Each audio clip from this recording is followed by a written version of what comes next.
or wherever you're catching the show from. It is Tuesday. That means it's time for another weekly edition of the Sports Court. I'm Eddie Cox, alongside my broadcast partner and good friend Gregory Beatty, Ohio State's finest. So we're going to talk a little bit of Buckeyes, talk a little bit of college football. We're going to find a way to squeeze that in here. Another exciting weekend in the NFL is in the books. Everybody's fired up. There are some things that are happening. Some pieces are starting to fall into place even this early in the season. We're starting to see who the dominant teams are. We're starting to see who the surprise newcoming good teams are. So that's where we're going to start with this one, because I want to talk about the Miami Dolphins and their comeback in the fourth quarter, led by Tua Tagovailoa. This Miami Dolphins team has now exploded onto the scene this season. They're looking like they're ready to challenge the Bills for a AFC East title. And like that? When this showdown happens, this is going to be the game I'm going to keep my eyes on, because all the stuff that's made about Mahomes and the Chiefs, they're a fantastic football team. We still see that week in and week out. Absolutely. But there's always these newcomers that come along. Last year it was the Cincinnati Bengals that got hot at the right time. This year it's the Miami Dolphins, and there's no doubt about it. This is finally starting to come together with where they started to build it up. Even under Brian Flores, it's starting to get to where we talked about a couple years ago. How good can this team really be, using all these first-round picks to get the players they need? Tua becoming that quarterback, that guy to live up to where he was drafted. And I think you saw all that in the fourth quarter, all that come into play. You saw the draft picks, Jalen Waddle coming up big. You saw Tua leading a game-winning drive, playing with poise. And finally he's in an offense where it looks like he can grow and have success, and where things are set up for him. And the weapons, he's got the best weapons around him in the NFL. Let's just face it. I mean, we've seen some pretty good tandems out there, but Jalen Waddle and Tyreek Hill to be at the top of the list. Hey, they're special. And the thing about it, like you mentioned about Tua being drafted that high, and now he's finally starting to come into his own. And what does that say about Mike McDaniel? I mean, it kind of puts me in the mind of somebody, if you think about what Coach Steve Kerr did he took over a Mark Jackson-led team where he changed the culture for that team, had talent on that team, homegrown talent, and really got those guys going in the right direction. And Steve Kerr just came and added that championship touch to it. Of course, we all know what he did as a player, and he added that championship touch to it. He opened up the floor. He let these guys expand their game on the offensive side of the ball. And what you're seeing with Mike McDaniel is, and what's really scary now, as far as anointing them right now, we shall see. They did make a valiant fourth quarter comeback against the Baltimore Ravens, who've been pretty much depleted. It was some blown coverages. Hey, but that's the way the game goes. If there are some blown coverages, it's up to the quarterback to find that blown coverage and exploit it and take advantage of it. And that's exactly what Tua did. We all heard all the talk, including myself, wanting to know if Tua, and make no mistake about it, when Tua came out of college, I was very high on him. Of course, he was coming in with the hip injury, so I was always using that as a caveat, what he would be able to do if he would be able to return from the hip injury. Now he's a couple of years more removed from the hip injury, and we see why he came in as a true freshman and won that national championship when he took over for Jalen Hurts in that national championship game and threw that long touchdown pass to Devontae Smith, who ultimately went on to win the Heisman. We talked about that last week when we were talking about who the other Heisman Trophy guy was. Actually, my dad sent me a text right after that to Devontae Smith, who ultimately went on to bring that up on the show. We actually knew that at the time. But, of course, we're rolling, and Jerry Jeudy was coming to mind, and Devontae Smith is such a low-key player, he really didn't come to mind. I like what he's doing in Philadelphia right now.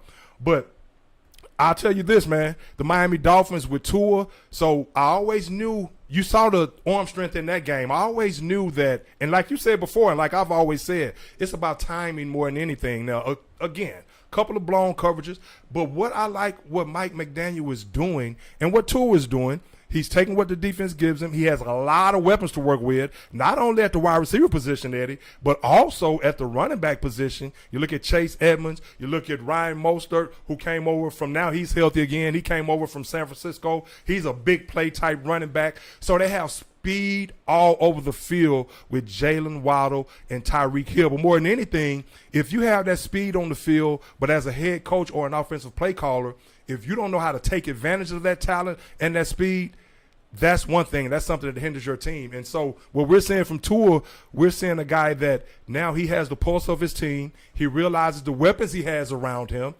He's another year into the league, so he's gotten more command of the offense and of the huddle. His teammates, they're used to his voice. They're used to his leadership. We've never questioned his leadership. And we can say the same thing about some other players we'll talk about here in a second down the line with guys who played under Nick Saban. So we can never question his leadership.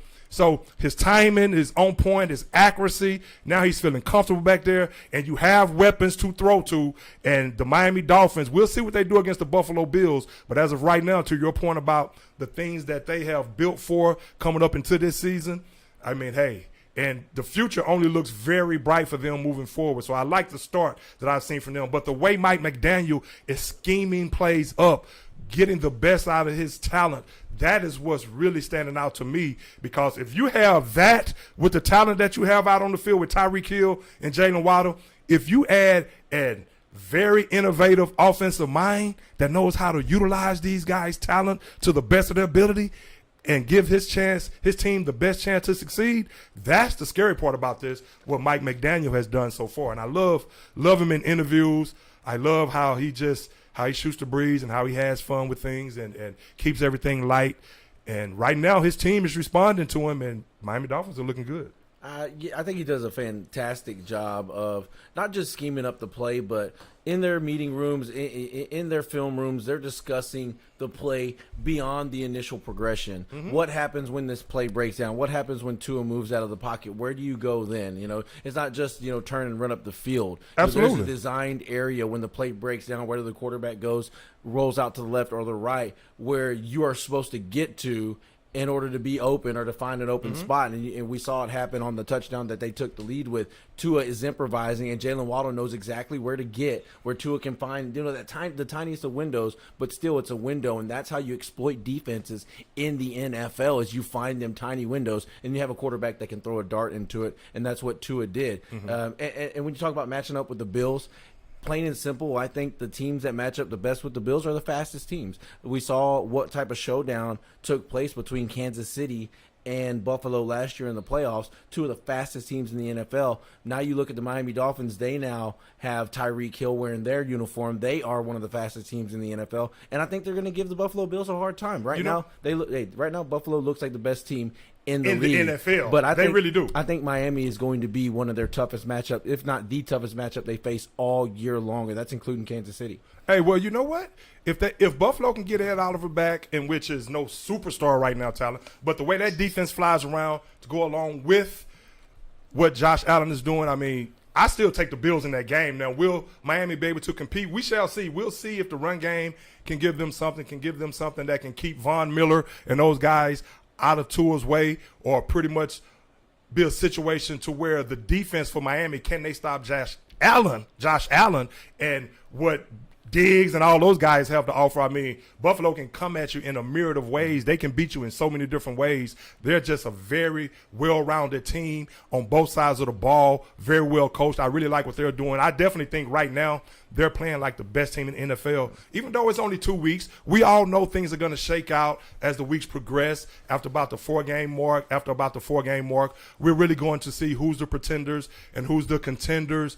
Things are going to sort themselves out. Teams that's not supposed to be there are going to come back down to the pack. Teams that you didn't expect to be there and that's there right now, they're going to show improve by the next few weeks if they're for real. But going back to the Miami Dolphins real quick, to our point about Mike McDaniel, yes, that's one thing he's doing. One thing that Tua has right now that's obvious, even though Brian Flores still he had to lose that job.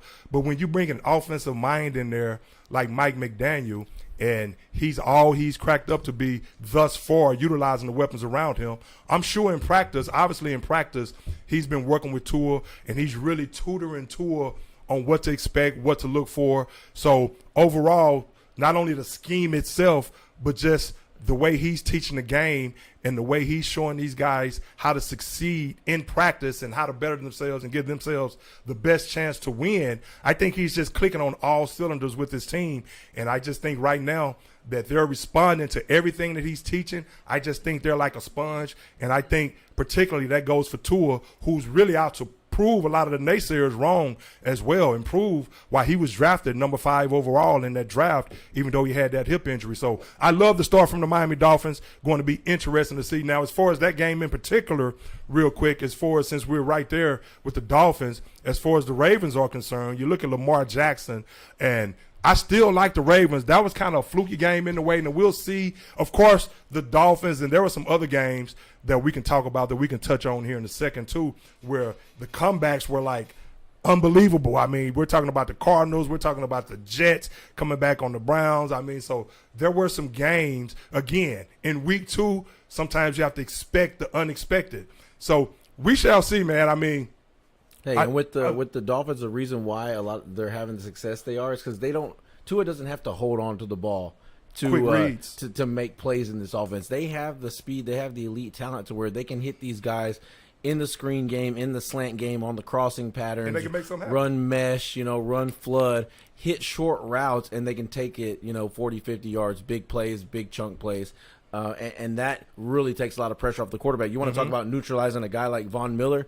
Get rid of the ball on a 3-step drop on time, on a dime, every single time. That'll take him right out of the game immediately. Well, of course, Sean McDermott, he has to find a way to get the best out of his players. And even though he knows that Miami is going to probably come out with that game plan, I'm sure he's going to have something for that. Now, that's what they hope so. They hope they get you biting up, and then that's when you see the busted coverage. But then we're going to really – they can't bust coverages. They're gonna mix it up. They're going to play some zone. They're going to try to keep everything in front of them. That's what's going to happen now.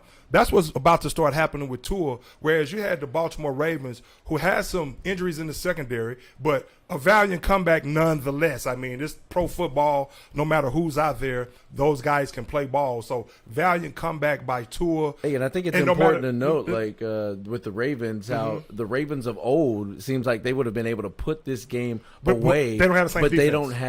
They don't have the same defense, and they don't have the same running game. Without J.K. Dobbins and the way things have changed, you could tell that offense out. Hey, it was promising to see Lamar Jackson hitting Rashad Bateman on some big passes down the field. This is really what we wanted to see out of Lamar Jackson, that growth in the passing game. He's showing it. But it's like now that he's starting to grow in the passing game, what happened to that big 3-headed monster running attack that they used to have, with Mark Ingram and Gus Edwards and the likes of those guys? J.K. Dobbins just can't seem to get healthy. This running game can't get going. If they had that running game, you feel like they win that game. But without it, Tua is able to climb back in it. Right. And I still think, and great job by Tua for taking advantage of that for a lack of running game. I think as the season progresses, I think that's when you'll really see J.K. Dobbins kind of start to hit his stride, maybe by the halfway point. But, of course, if you're a Baltimore Ravens fan and if you're a Lamar Jackson fan, you want that help immediately. So the offensive line is not as physical as they once were. But I tell you what, moving forward as far as Baltimore is concerned, and again, we'll see what the Dolphins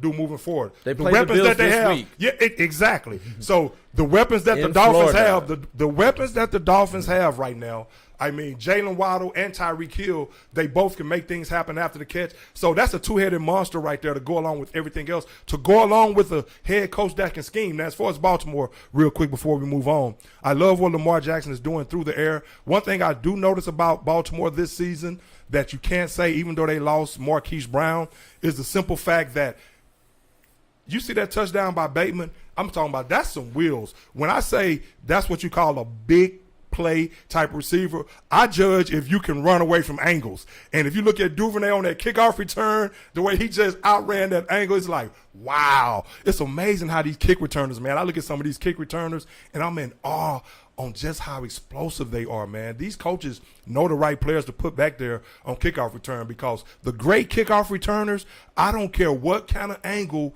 you have on them, whether it's a kicker or a position player that's out there on special teams, the great ones, they run away from angles. And that's what I saw two players from Baltimore do this past weekend. And I think moving forward, all I'm saying is that gives Lamar Jackson some big play capability other than himself. So I really see that with the Ravens. The only thing is they have to get that running game in gear. Hopefully someone can live up to the bill and give J.K. Dobbins time to it. Some people, Eddie, before we move on, some people, that's just it with knee injuries, man. Some people come back sooner. You look at guys like Chris Godwin and some of these guys, Michael Gallup, who will be getting back into the fold soon. You look at guys like that. It's certain guys, of course, Adrian Peterson is the poster boy for this, the poster child for this. Some guys come back in 6 months, 8 months. J.K. Diamonds missed all of last season. Sometimes it takes some guys, sometimes that knee, depending on how the surgery went, how the rehab went, some guys can come back in 6 to 8 months and hit the ground running, and knee doesn't get as sore as some other guys. But it's some guys that take a year to get back right because that knee, practicing that grind every day, sometimes that knee just doesn't recover as fast, and you might deal with some soreness and a little swelling longer than you would like. So this is going to take a while. One thing that is good to see, if you're a Ravens fan, is that Mark Andrews and the tight end connection with Lamar Jackson is still as hot as it's ever been. Absolutely. 9 catches, 104 yards, a touchdown, averaging over 11 yards a catch. This really is the focal point of their offense when you think about it, and it still scares people without even having to worry about the running game and what Lamar Jackson can do with his legs. It still scares people to have the game plan for such a dominant tight end as Mark Andrews, and then knowing you have the speed of Duvernay and Bateman on the outside. I mean, it keeps defensive coordinators awake at night. And you know, so it'll be exciting once JK comes back, once they start to, you know, use Lamar a little bit more in the run game. That offense can really open up some more. But so far, they're putting up the points. They're Defense doing, let them down last week. Yeah, they're doing what needs to be done. But it is important to note that running game just really has not been there. True that. And you know what, too, Eddie? Maybe it's sometimes in situations like this, Baltimore, again, it's early in the season. We saw what Lamar Jackson was able to do. We're talking about the positives from that offense right now and their big playability and just their ability to still be consistent with the tight end connection with Lamar Jackson and things like that. So the thing about it is maybe Baltimore. And he is getting his yards with his legs. I mean, yes, he is. He's still, even though he seems like he's growing into his man body now. It seems like he's put on probably about 10 pounds. He has. He looks good. But when they're running those design runs that really keep defenses off balance, that's where at the end of the game, when they need to kill clock, when they need to preserve a lead, that's where they can go to those formations, run those read option types of plays with Lamar Jackson. That's what I mean more by getting more involved. I realize, yes, he had over 100 yards rushing, you know, last week. So it's not he's not involved in the rushing game, but they're not game planning with him like they used to, where they're running these read options. Because you want to keep him healthy. Absolutely. But right now they're just not built to play that way right now. And so why go away from something that he's growing into, and that's being a down the field seam attack type quarterback. Yeah. So the first Exciting two games, first two games, betting on he himself. played well. Betting on himself. He's betting on himself for that huge contract, and so far he's living up to the billing. So we'll see. And I think what I was going to say before we move on and talk more NFL. I'm Greg. That's Eddie, the Sports Court, the show where we keep it 100% of the time. On this Tuesday evening, Grade A Media, Grade A Radio, Skrilla Montana's in the building. Hey, but I'm saying Baltimore, maybe a loss like that, sometimes that's something that propels a team to greatness. Again, you're going to need your defensive secondary to be more healthy and be more attentive. But sometimes when you let games like that slip away, especially early in the season, sometimes that can be a learning experience. At least you would hope that would be a learning experience and a rallying cry. So we'll see. But real quick, before you move on, Eddie, let me ask you this. Who do you think, now we're talking about Buffalo, we're talking about Miami, obviously two of the most exciting teams in the league right now. And who would you have as the most exciting team to watch in the league right now? Man, so for me, it's the Detroit Lions. And call me crazy, but what Dan Campbell has done over there, look, this is a team where, imagine if the only game you had on in your market was the Lions. When are you watching the Lions? Thanksgiving, right? Right. When they play on Thanksgiving, or if your team's playing them on Thanksgiving. Now these guys are in exciting games. They're putting up points. Ross St. Brown, this guy is a monster. He's a monster. How did so many people pass on this guy? They talk about all the receivers drafted in front of him. One of them's here in town, Nico Collins. Right. How do you miss on this guy? But he's another one of those Antonio Brown type of guys where you get him in the late rounds because maybe you don't see a finished product already, but he grows a lot more than what somebody who comes in a little more polished, somebody who's already everything they're going to be. This guy came in, he listened to his coaches, he competed, he grew, and he put himself, he's one of those guys that you put him in game action, and for whatever reason, they just rise to the occasion. Yeah, and you know what, too? What happens sometimes as well, too, when some of these scouts miss on players. A lot of times, too, like we're talking about your guy in Houston right there, Damian Pierce. A lot of times, too, these guys don't get utilized the right way in college, even though they know they have the talent to actually be a very good player. So that's what you're seeing right now. So sometimes all a guy needs is a shot. You give him a shot, and bam, you see what he's doing down there in Detroit right now. He's getting a chance to show his worth, show that he probably was underutilized, or maybe you did look over him a tremendous talent. So now he's probably in the system that best fits coaching wise or whatever, that best fits his style. He's settled down, he's come in, and he's able to really show what he can do. Whereas sometimes you may be at a school which actually just does not give you that opportunity to shine. Harkening back real quick before we move on and before I give my take, I love what you're saying about Detroit. Don't forget about Aiden Hutchinson too. You're talking about the first. I mean, yeah, we didn't even get a chance draft. to talk about, everything that you like about him. But Aiden Hutchinson has been very, very DeAndre Swift. Very. It's like this is the great. Swift that you thought you were getting in the rookie years, but a little about bit him of last injury week. issues. He flashed a little bit, but you wondered coming into this season, is he ever going to be able to put together that If he can consistent, stay healthy. season and to put up the dominant numbers that the type of athlete that he is says that he can put up? And we just didn't know. And then now through these first two games, you're like, wow, if he can keep this going all season long, not only is this what he flashed before, but it's even better. He looks like Swift. he's more in. He got a better understanding of where he needs to be in the offense for the check down. He's always in the right spot where other places, are at other times you'd see maybe he's lost a little bit. That's why the quarterback doesn't find you. Right. He's there for the check down. He's taking these little check down passes and he's making big plays out of He's a them. big play type of running back, and that's the thing right there. And that's why I talked about, and we'll talk some college football here pretty soon. People who've too, and been then we'll drafting get him back. for the last 3 years in their fantasy league are like, oh my God, Well, see, finally. the thing about it, He's one of I those liked him guys out of that Georgia. it's a risk. I liked him out of Georgia, and that's why I brought him up last week. Even though when they had lost last week in their first game, it was a revelation, and it was something that's not surprising to me. If he can stay healthy, I think Dan Campbell has probably been in his ear, telling him how great he can be, and that's the thing right there. You have a coach that's in your ear week in and week out, day in and day out, that's motivating you, makes you want to go out there and play not only for yourself but for your coach. He's in his third season right now, so some of these things, the game is probably slowing down for him right now. To some of your points that you talk about now he's doing some more cerebral things to get himself involved. That way he can really enable his athletic ability to take off. And that's what he's doing, man. You're talking about a big play receiver or a big play running back who can do it all, a 3-down back. And that's what I was saying about why I think Bijan Robinson is going to be special, because of his 3-down ability and what he can do. We'll talk some college football for a sec here shortly, and then we'll get back into the NFL again.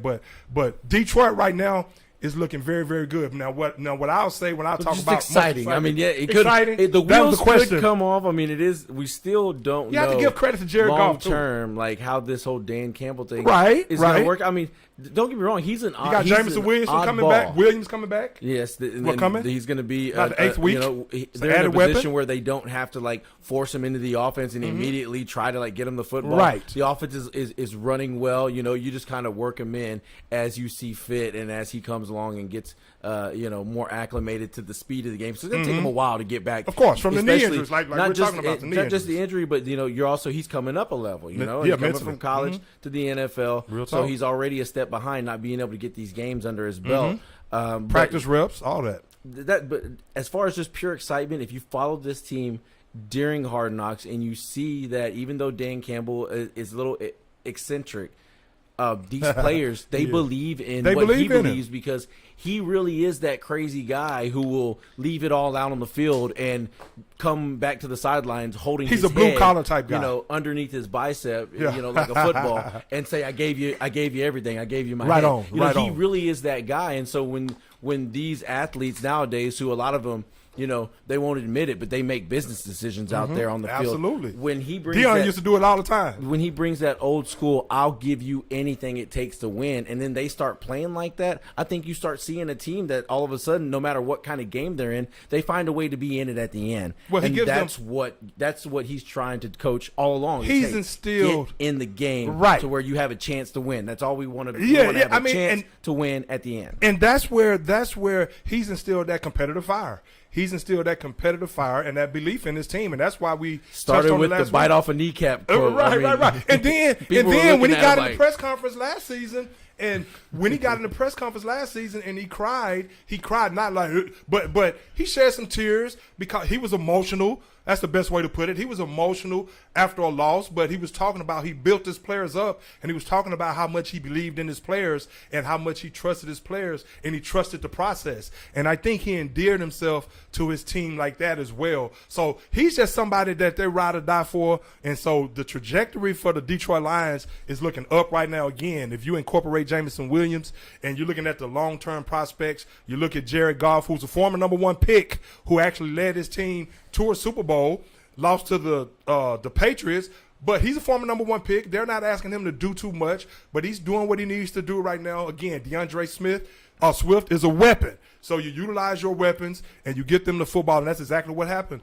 And that's exactly what's happening now. Can I give you one more? Now, you said exciting. I'm going to tell you a team that I like to watch. I'm talking about for is just the eyeball test. I was pretty much talking, well, it's the Chiefs. I mean, it's still the Chiefs. It's still the Chiefs, and I'm sure a lot of people will agree with that. Again, against the Chargers last week, maybe the Chargers should have won that game.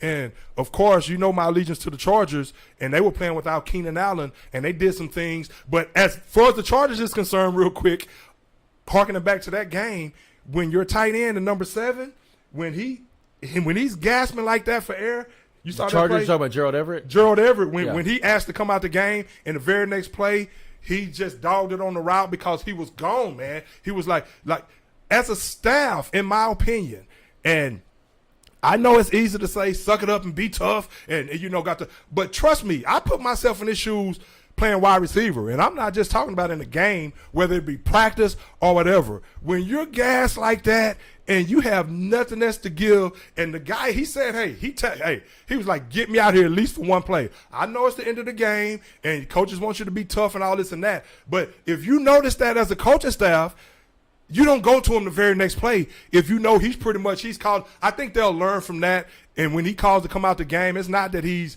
not being tough. He had nothing left in the tank. So my point is, as a coaching staff, you have to realize that, and you do not go to him that very next play. He ran a route, and I put myself in them shoes, I promise, where he was just like, he didn't have nothing to give, and Herbert threw it where he thought it would be. Of course, Gerald Everett was lollygagging around right there, and you saw what happened. So that changed the game right there. But the Chargers are a team that can be exciting with their full complement of players. But the Kansas City Chiefs, man, they're 2-0 right now. The defense is the defense is flying around. Young secondary, still without their top pick, McDuffie, I think from Washington, still without him.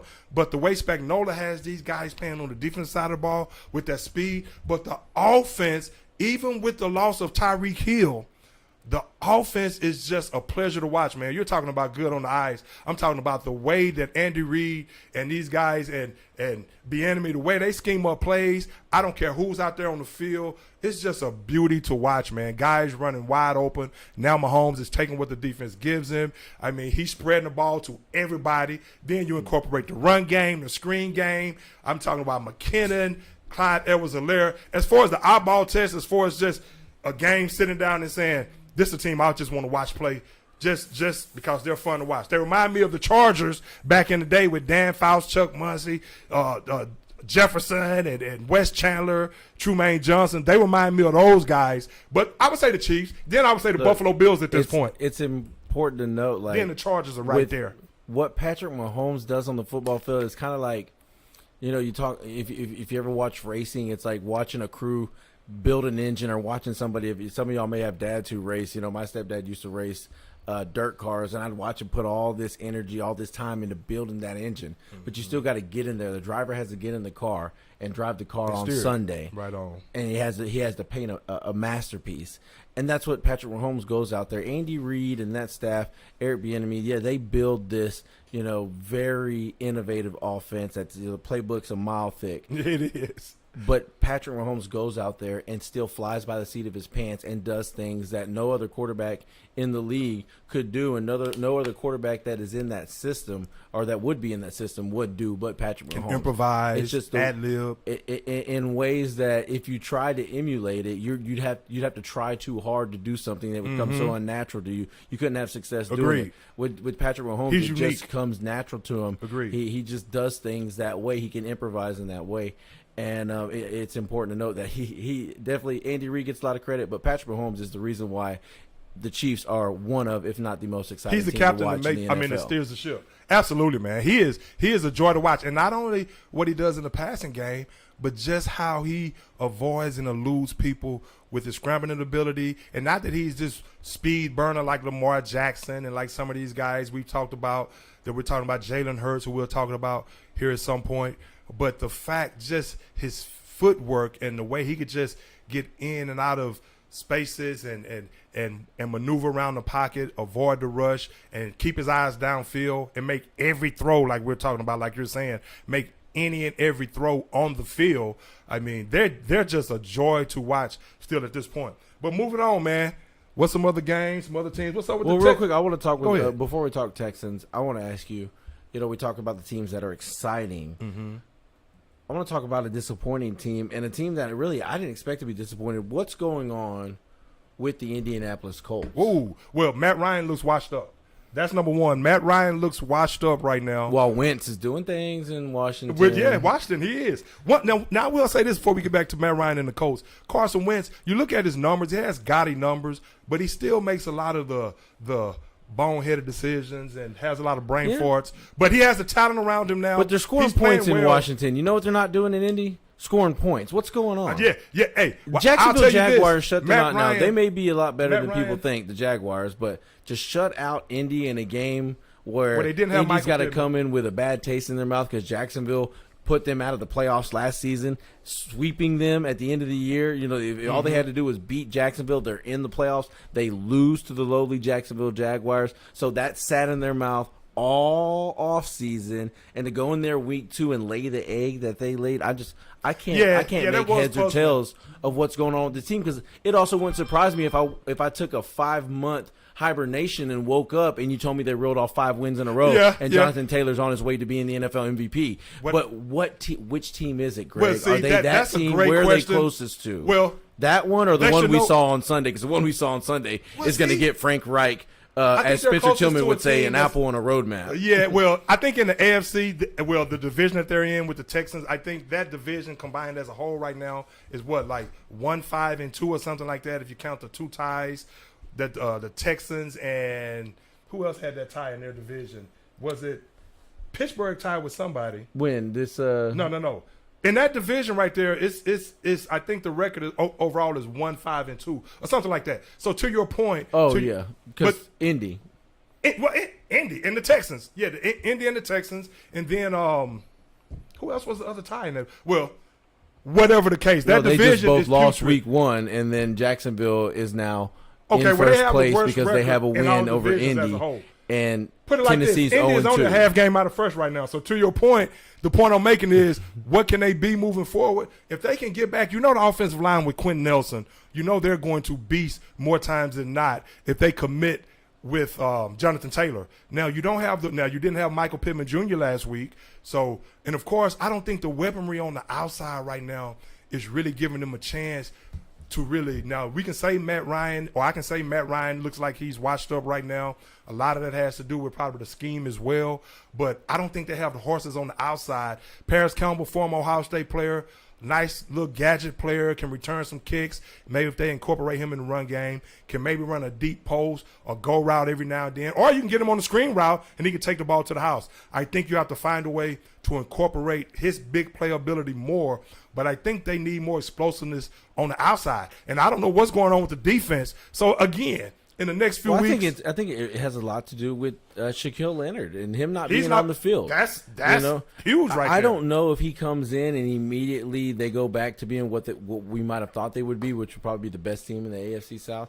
But, I mean, he's got to account for something, because this is not the same Colts team that I thought we would see. I thought they would this win the year. division. And there really isn't. You can't look, or you don't look around and you don't see a lot of an addition of subtraction. They brought back a lot of the same horses. They're basically the same team on defense. They have added some pieces. You thought maybe they got better, but for whatever reason, And I don't know if it has something to They do got with not the to a head slow coach. Something's going on with this team. I watched them on the Hard Knocks in season last year, and they looked like a team that was building towards something positive. We all know how it ended up ending at the end of the season, but I thought for sure this year was going to be different. They were going to come in this season hungry. They've come out very flat. Yeah. Now, me. that's what's been surprising. And that's what raises question about Frank Reich and what kind of hold on the locker room does this guy really have? At this point. And you know what, too? As good as Indianapolis has been and as consistent as they've been, one thing that you have to fault them for as far as an organization, now we're talking about Matt Ryan right now. Now the teammates are trying to get used to him being the signal caller. We know what great career he's had. Of course, he's going to be in the Hall of Fame more than likely. So we know that about Matt Ryan. Is he over the hill right now? And what it does, though, as far as the Colts, ever since Andrew Luck has retired, the Colts have not put themselves in a position to really – they hadn't hit on that franchise quarterback, the quarterback that's going to lead them for the next 10 to 12 years. And they got Carson Wentz last year. They thought maybe that he would be that guy. Didn't turn out to be. Now you go after Matt Ryan, who's definitely at the end of his career. So now you have to give your teammates and your team something else to think about, another quarterback to get used to in the huddle and to be able to follow his leadership. So now the team has to make that adjustment as well. But I don't think the coach has done a good job in finding that next long-term quarterback. We'll see what happens with Matt Ryan moving forward. Of course, they're going to have to lean on Jonathan Taylor more.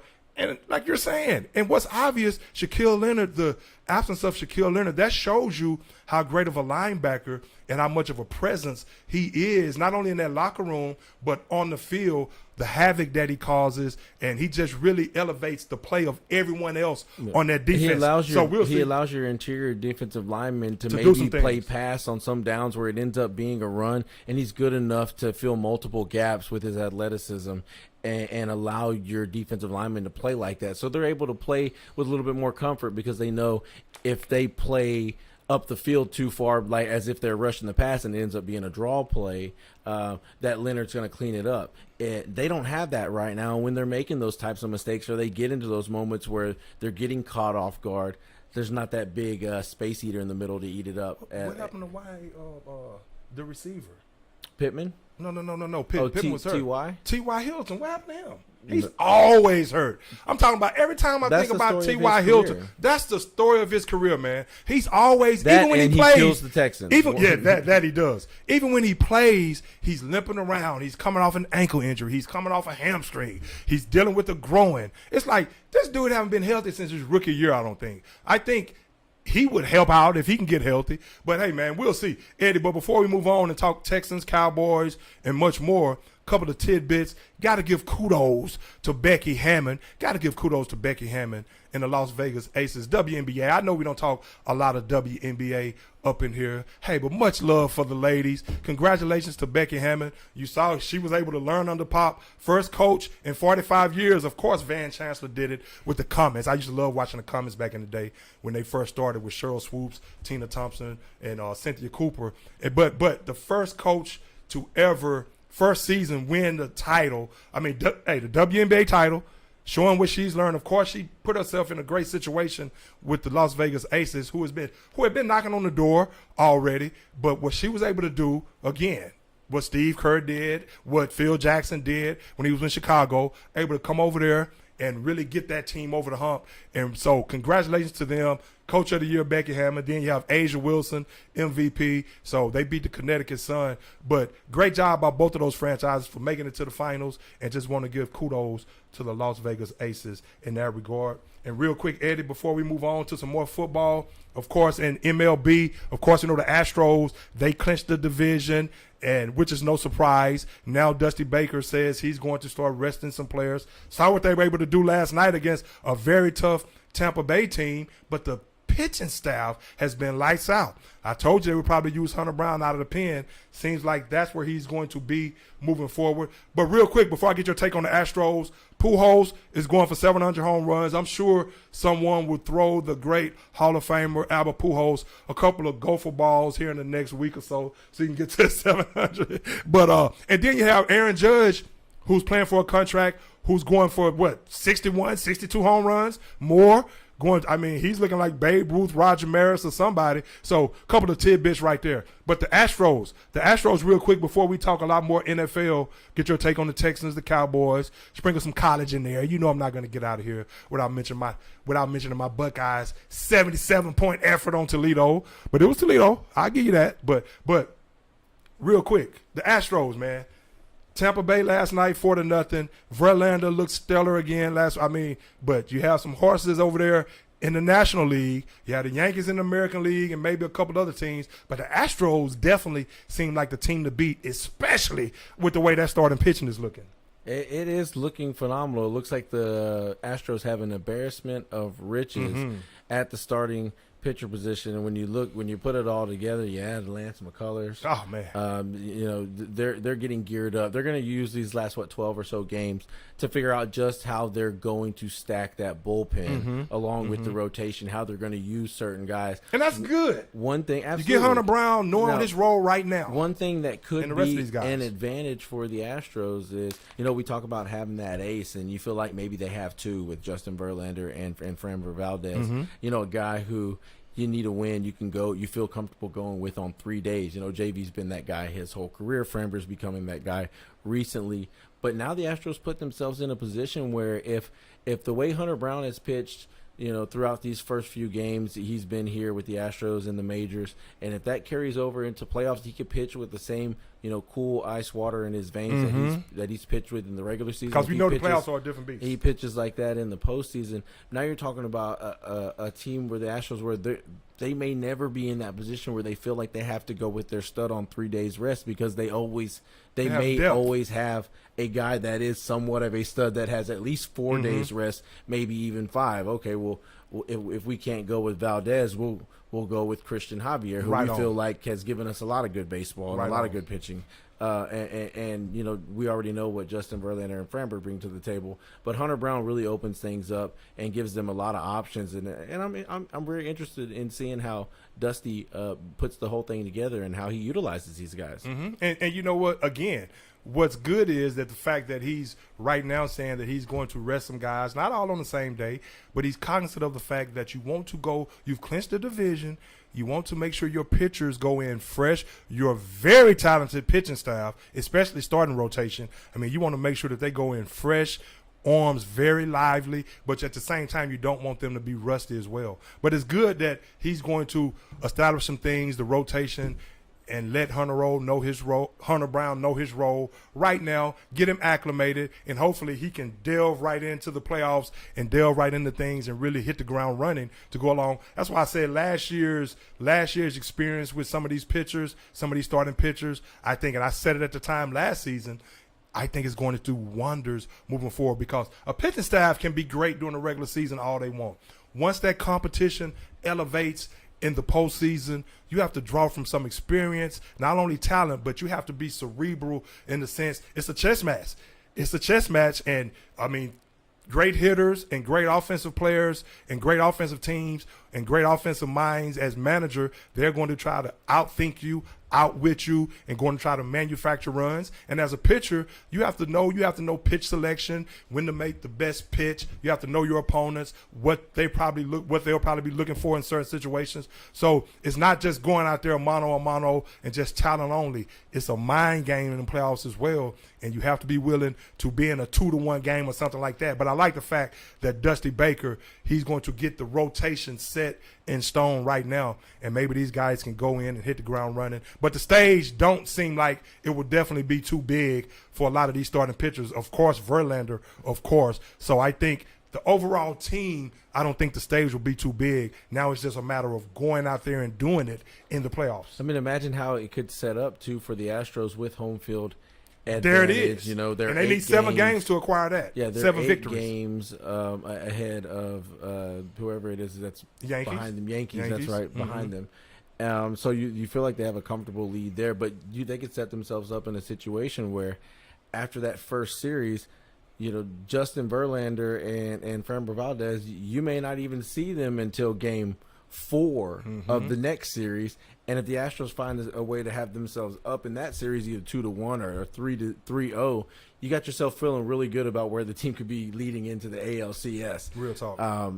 It's just unbelievable.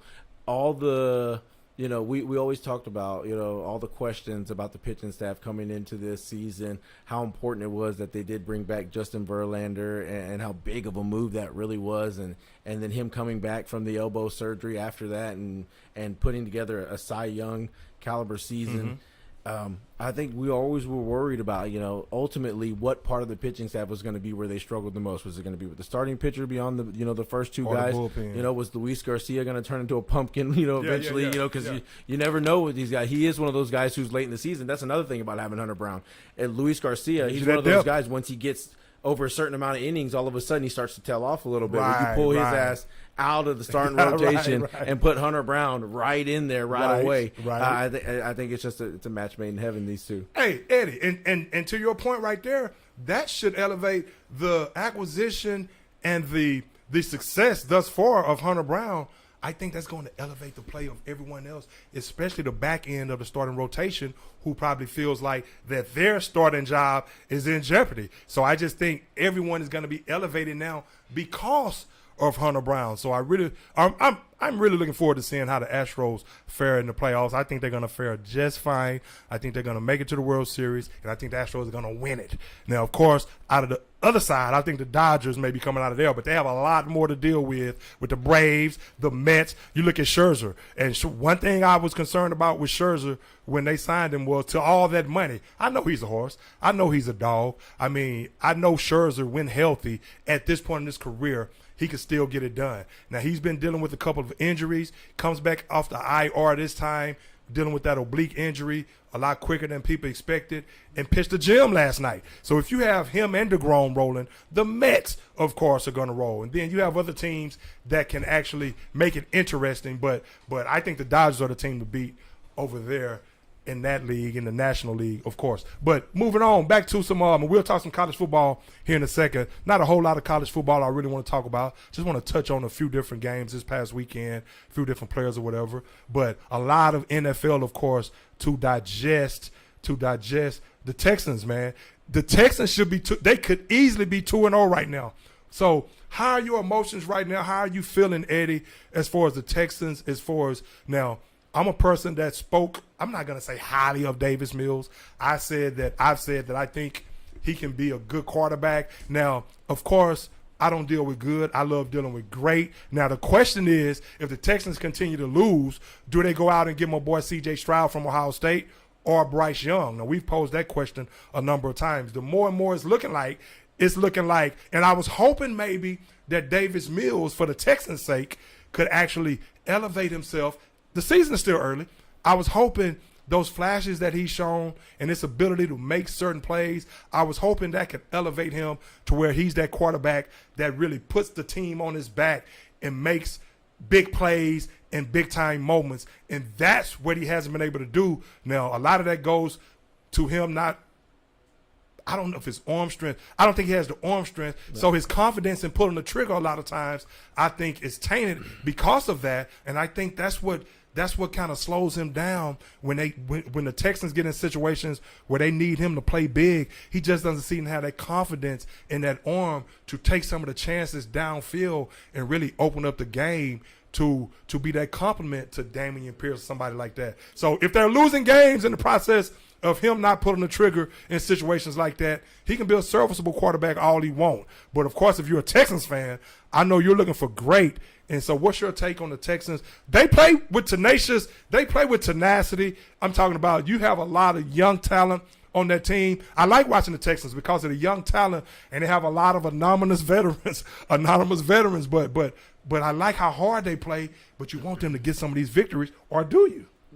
Well, of course, if you're a fan, you want the Texans to win. It doesn't matter where they're drafting at. All the Browns have to do is lose a lot, and you still feel like, you take that pick combined with your pick, you can get wherever you want. If you need to draft a quarterback, I'd like to see them win, and it feels like it's shaping out to be another season where the defense may very well be good enough and can play good enough to win with most teams in this league. The problem is the offense doesn't keep them in the game long enough to where the defense is going to feel like going through this type of ride for 17 games. They don't have confidence long. in offense. I mean, it makes it hard. Eventually, the defense will start to crater because they just know no matter how many stops you get, the offense isn't going to come through for you.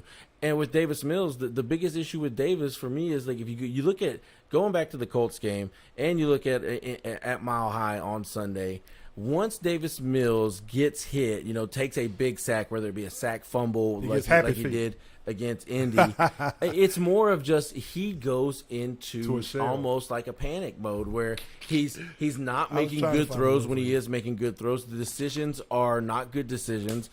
They seem panicked even when he's not feeling the rush. It's like he goes into and you would think he would be more of a cool, calm state quarterback. Of cell shock. Well, that is what he's sold as, a calm, cool quarterback. Right. And through the first 3 quarters. What worries me is usually when a quarterback plays like that, it's because one of two reasons. They really don't believe that they can be protected, and I don't think that's the case. I mean, Laremy Tunsil did a fantastic job on Bradley Chubb, limiting him to 2 quarterback hurries, no sacks.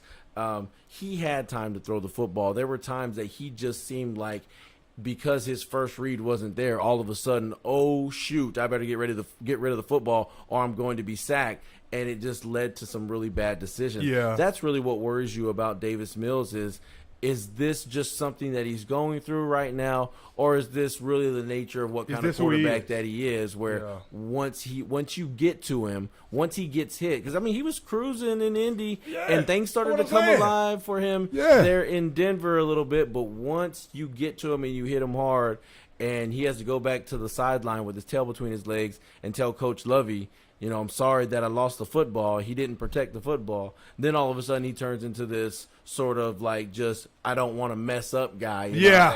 He plays not to win. Anything I can. He plays not to lose. And the Texans offense can do nothing when he's like that, and he's too inaccurate when he's in that state of mind.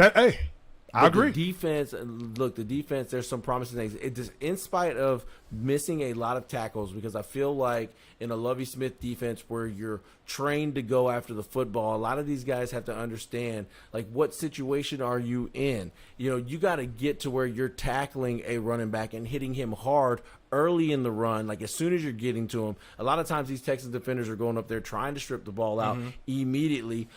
Especially in the fourth quarter against the Broncos. Once you lay the wood on that guy a couple of times and make him understand that he's going to have to try to do some things extra to get to the second level, then he may give you an opportunity to punch that ball out because he's trying to do something with the football. He's trying to get extra yardage because he knows you're attacking, you're hitting hard, you're wrapping up early. He's got to do the extra. Whenever you come up there and just try to strip the ball out, you got a running back that's rolling, you're playing to his advantage. Absolutely. He could just, they've got the ball tucked in, 6 points on the football. And he's an NFL running back. Yeah, and you're not going to rip it out from him in that situation. You got to get them efforting to get away from gang tackling to get an opportunity to punch the football out. Yeah, and see what's probably happening and that's is going to come. I think right. I think it's and going I think the message probably with Lovey, as far as his tenacious style, I'm sure he's preaching in practice, hey, do whatever you can to create turnovers, get the ball out. And they just haven't found that common ground, especially in the fourth quarter when the game gets tight and you're panicking, so to speak, like we're talking about on offense. You can also panic on the defense side of the ball,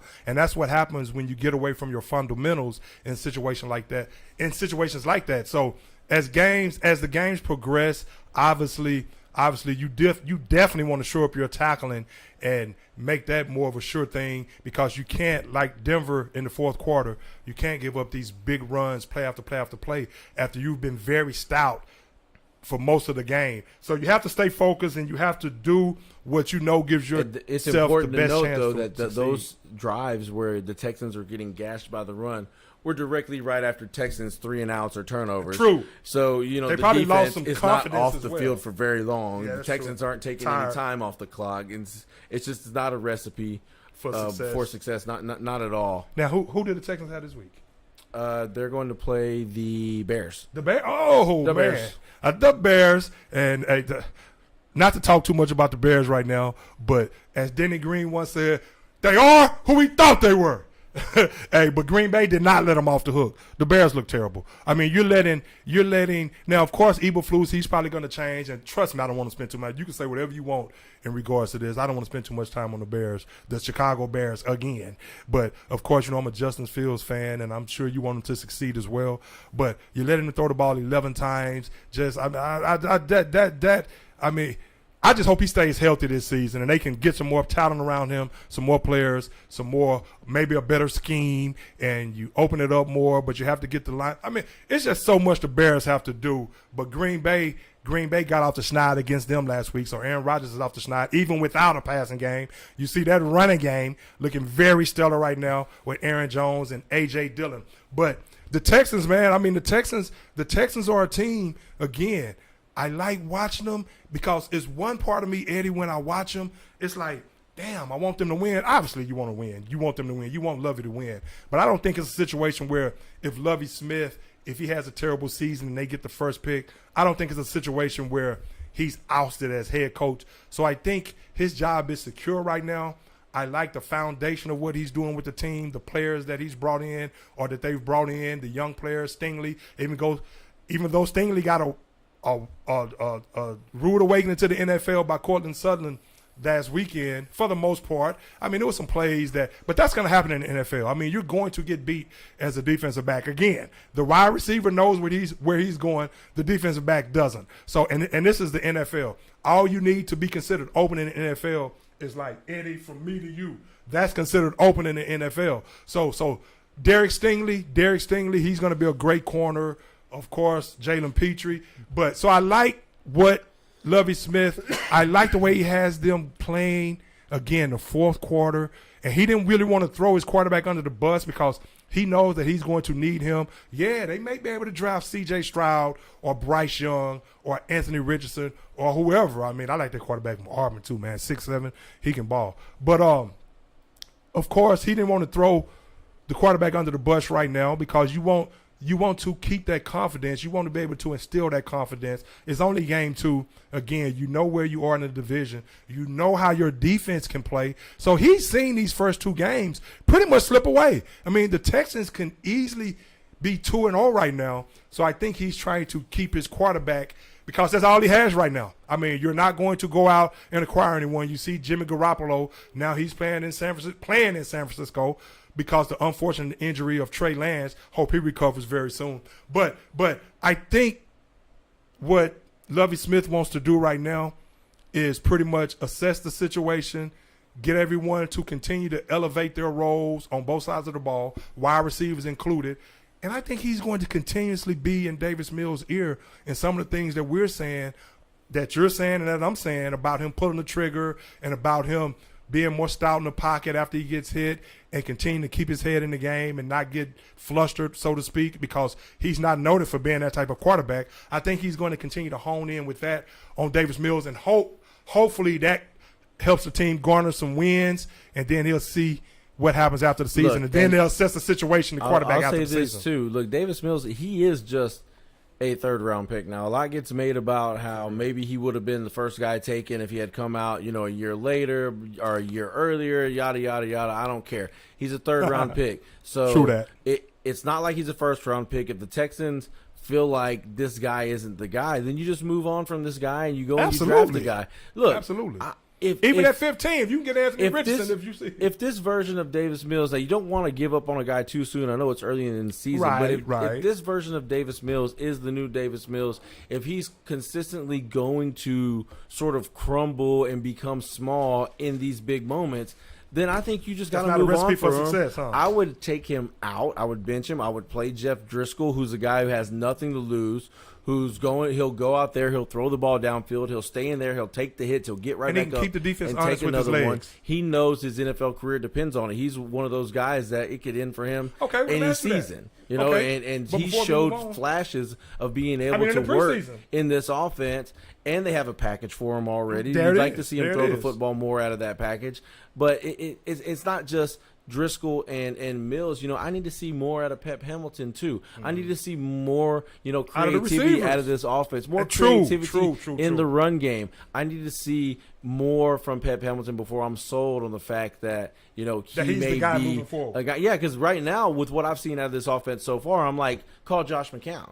Right. Get Josh McCown on the phone and tell him, hey, look, That's Lovey's not interesting. going to make it 2 seasons. They're predictable. We're going to go with you after this season. I'm just saying, because if that's what it takes, if it takes hiring somebody who is an out of the box candidate, but they're going to bring an offense that's going to be innovative, something new, something fresh from a quarterback's Then that's what it is. mindset, then I think, Now, do you think, how can you expect a quarterback to have success if you don't have If you're somebody in the organization who can teach him Who can that? I know elevate. Pep's been around a lot of good Right. quarterbacks like Peyton and all that, but his offense last time him and Lovey were in charge of an offense, in Tampa Bay, it was atrocious. Hey, now let me pose this question to you then. I mean, hey, and I've noticed that too with the Texans, especially in big moments. They don't seem to, again, I'm talking about Davis Mills not pulling the trigger. To your point right there, the coaching staff have to make sure that he pulls the trigger, if anything, to keep the defense honest and open things up for the run game, open things up for, I think Nico Collins from Michigan, I think he can end up being a pretty good receiver in the long term. But you have to be creative in the route tree. You have to do some things to really open. Now, my question to you is, before we move on, is it just that Pep Hamilton and the offensive brass do not have the mindset and the creative ability to really make this offense work like that and to design plays, or do they just not believe in the talent that they have right now?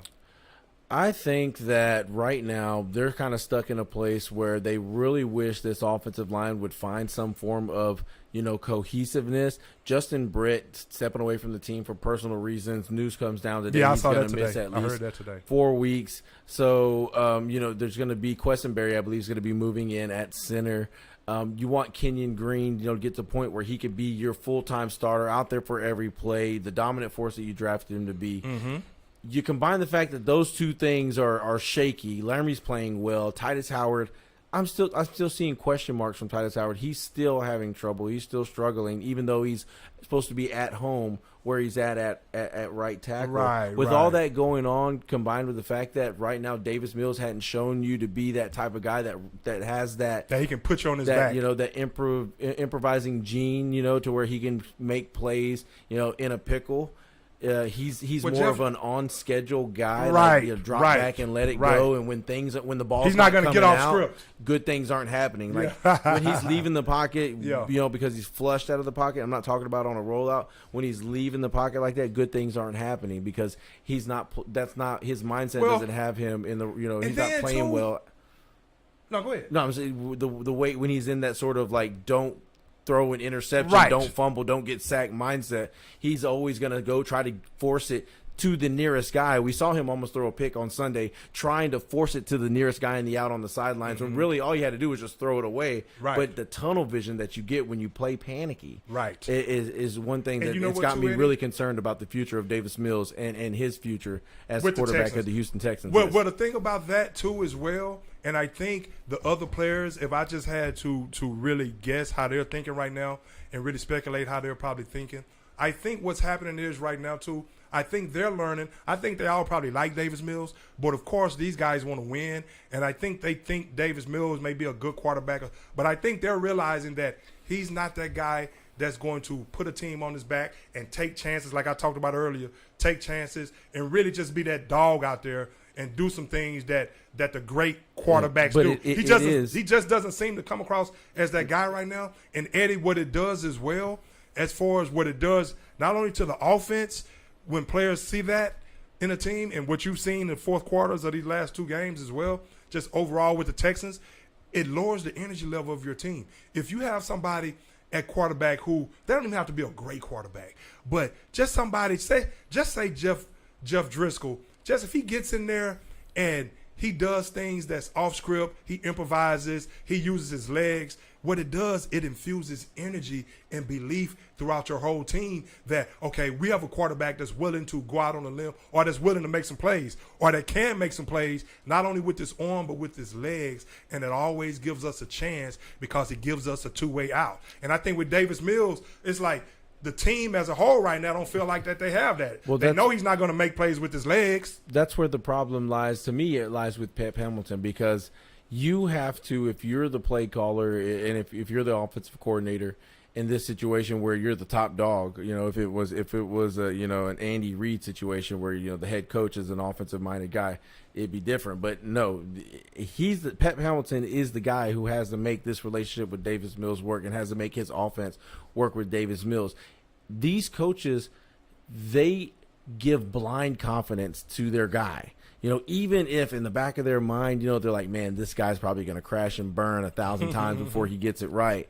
They give him that blind confidence because you don't want the player to know that the coach doubts them. Absolutely. Because then the player doubts themselves. Absolutely. By the game plan that the Texans have executed the past 2 weeks, and just the way they seem to on fourth down and in overtime, playing for the tie there instead of giving your young quarterback and Lovey can be better as far as his decision making to have a signature moment. There's an opportunity there. Your young quarterback have a signature moment. The head coach don't believe in him, don't believe he can get it done. So that starts to fester inside a young quarterback. And if the coordinator and the head coach aren't giving the quarterback the confidence, then you can't be surprised that he's not having it, because it starts with them first. So it works both ways. Absolutely, that's basically what we're saying. I call it a chicken or the egg situation. That's it right there, man. So for me, in this game against Davis the Bears, Mills at quarterback, he's on the field. Yeah. If you have to be able to realize that as a player, that is it a situation where I just do not want to take these shots because I can't? Like, we're questioning, is he a dog? Does he really have that mentality to take shots and put the team on his back and make certain throws, or is he just trying to be safe? But if you have to be able to realize that, the coach didn't go for it right here, so maybe he's not believing that I can get it done right here. You just have to go out there now, man, and let it all hang on the line. And it's certain throws, especially in certain situations, even if Pep Hamilton doesn't dial up a deep pass or something where the initial receiver or your first read is a big play, go route or post route, you have to take that chance. You have to be the guy that goes out there, and if you know you have a guy running wide open or that can beat a certain guy, you have to instill that confidence in your team and in your players. You have to take those chances. Hey, so we'll see, man, what happens moving forward. Look, it starts with a game plan where you sit down. The game plan has to be better. You sit down with Davis Mills and you say, hey, this week is where you're going to go out and you're going to show everybody why you're an NFL quarterback. The game plan is going to be to showcase and maybe they do.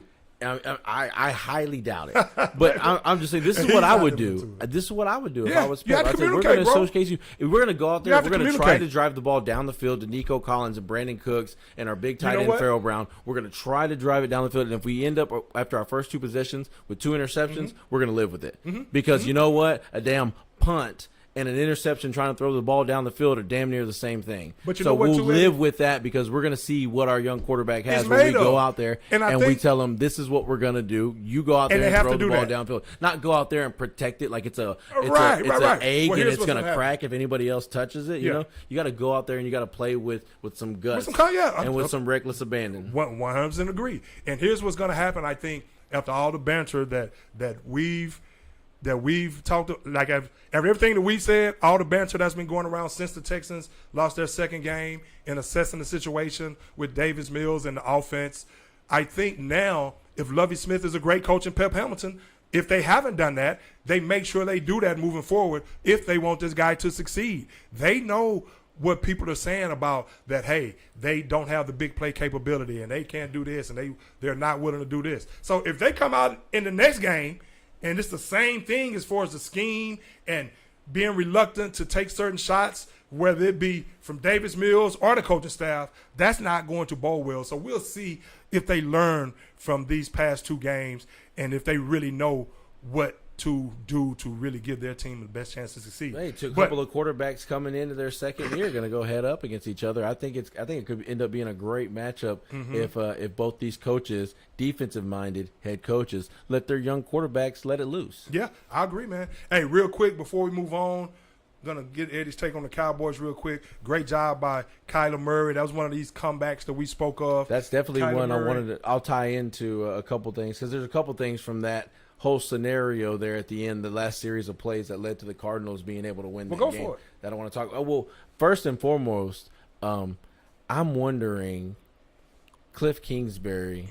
I'm wondering how long this guy's going to last in the NFL. Me too. Because, look, I mean, don't get me wrong, he does script some creative stuff, but Kyler Murray is showing us why, size may not matter at the quarterback position in the NFL when you can move the way he can Bryce move. Young, I mean, if you're thinking about drafting a Bryce Young, you hope he can be what Kyler Murray is. And he's actually a couple inches taller. For Arizona, because allegedly. This guy is just phenomenal with the way he can just put defenses in a blender, just one man and still find an open receiver to throw the football to. But in that last he's a series wizard. of plays, when they're going for just two, like Bryce Young, a wizard. the play clock goes all the way down to 1 second before they even snap the ball. The snap hits Let's don't talk Kyler about Murray Nathaniel Hackett and play clock. Let's stay away from that That's right what now. I'm saying. The snap hit Kyler Murray in the gut. Las Vegas bailed him out with a timeout. I'm thinking, why did Josh McDaniel call a timeout right there? That would have been game over there. 0-2 Raiders. Then, after that, the play clock gets all the way down inside 5 seconds. Again, Cliff Kingsbury has to call a timeout to avoid a delay of game. Then they get a delay of game and back up before Kyler Murray works his magic and still somehow converts that 2-point conversion. Came back from 21 that down. led to an overtime that ended in a fumble recovery Yeah. for a touchdown I by, did see that by part. Murphy. Yeah. But if Kyler Murray doesn't work his magic there, I can't imagine that they'd be talking about anything but Cliff Kingsbury getting out of Kingsbury. there. Yeah, He survived for mucking another that week. up at the end, and it makes me wonder, all these mad scientists and what they put into their offensive game plan. Is there any room, for them to work on their clock management? Because it looks like these young, brilliant offensive minds don't know and see, don't that's what have happens. a clue. Right, and see, that's what happens. And we talk about him. We talk about Nathaniel Hackett. We can go on and on and on. The Hackett, the misuse. Kingsbury was awful. Yeah, I mean, the misuse of clock management right now. And see, that shows you being a head coach in the NFL, it's not all cookies and cream, because there are critical decisions that you have to make on the fly. And you can rehearse it and you can do all this in practice about what you're going to do, but when the live bullets are flying in real game time and you have to make these quick decisions, that really shows who's up for the task and who's not. Now, granted, you would hope that most of these coaches, even Hackett, you would think, as terrible as he's been, you would think that they would learn from it. And we can talk about McCarthy in the past, and maybe we'll see what happens with him moving forward. But when you're in live action right there, it's just certain decisions, critical decisions that you have to be able to make on the fly. But it's certain things, to your point of what you're saying and what we're talking about, it's certain things that are just obvious.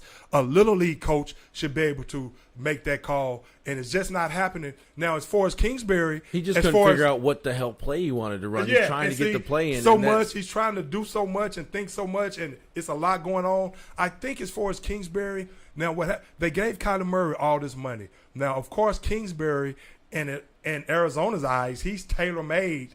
Kingsbury is tailor-made for Kyler Murray. I mean, that's why Kingsbury is there, because of Kyler Murray. That's why Kyler Murray is there with Kingsbury, because of the type of offense that they want to employ or that they try to employ.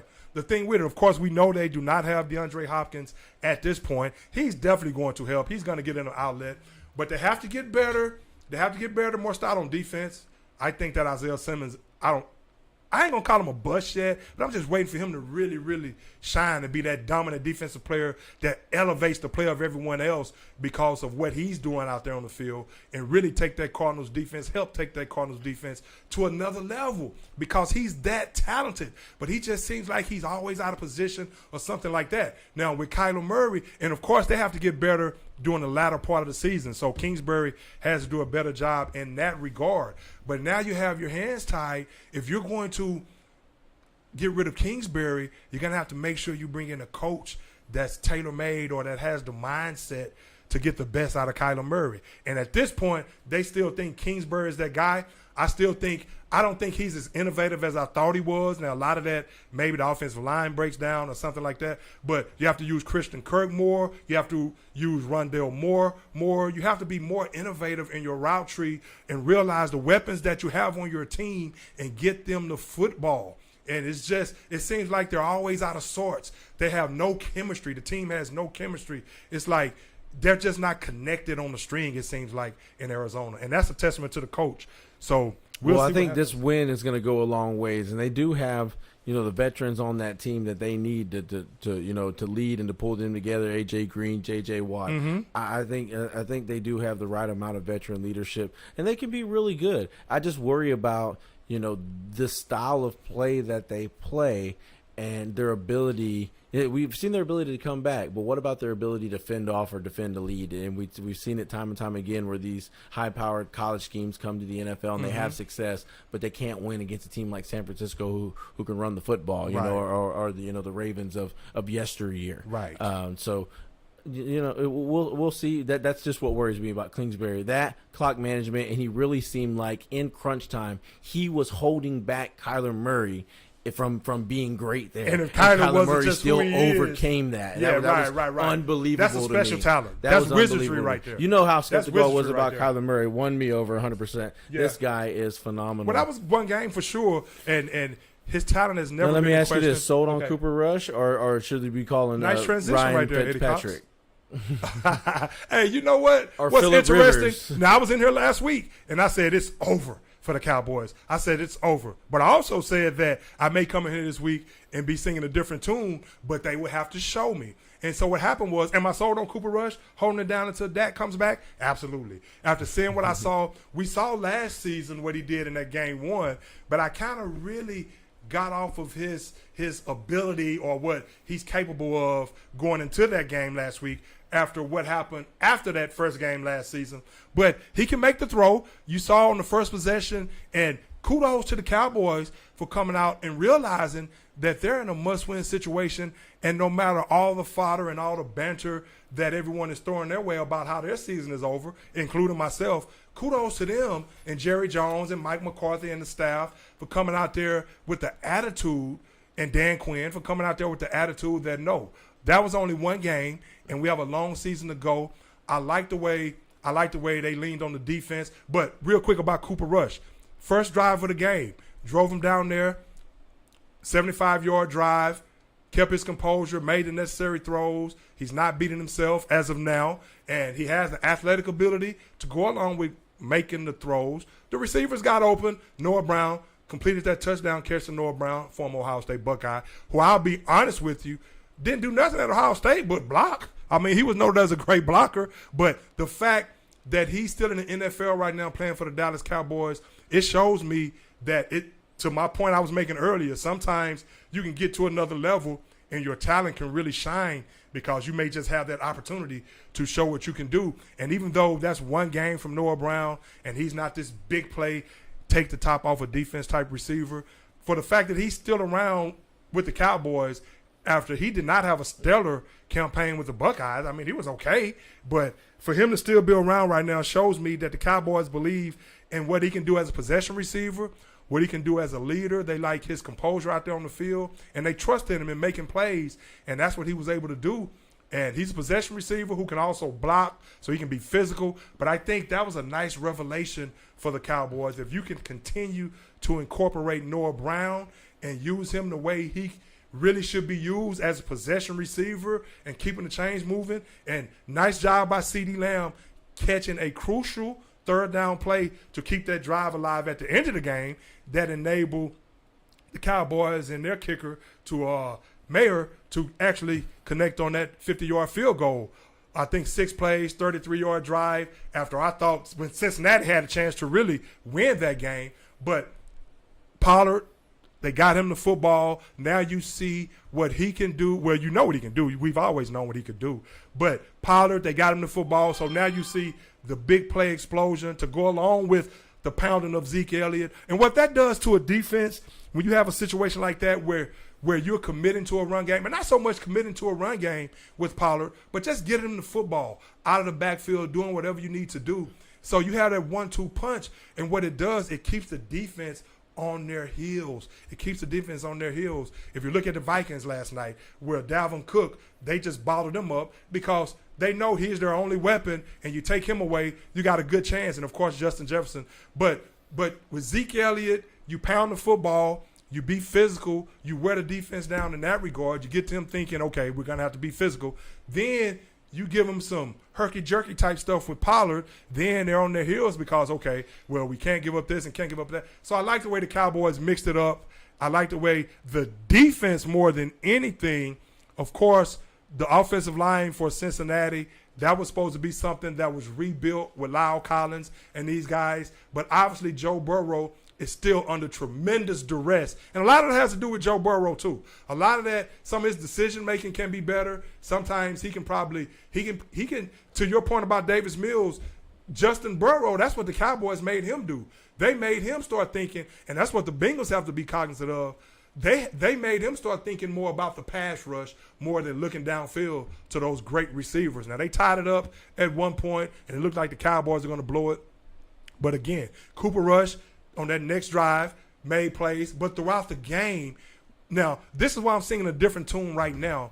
And this is why I said if they show me, because if the Cowboys on the defensive side of the ball, if they come in there with that mentality every week and Dan Quinn can get those guys to continue to play at a very high level week in and week out, hey, with Michael Parsons, who I was saying last season as a rookie, that he was Baby LT. Y'all heard me say it first. I called him Baby LT.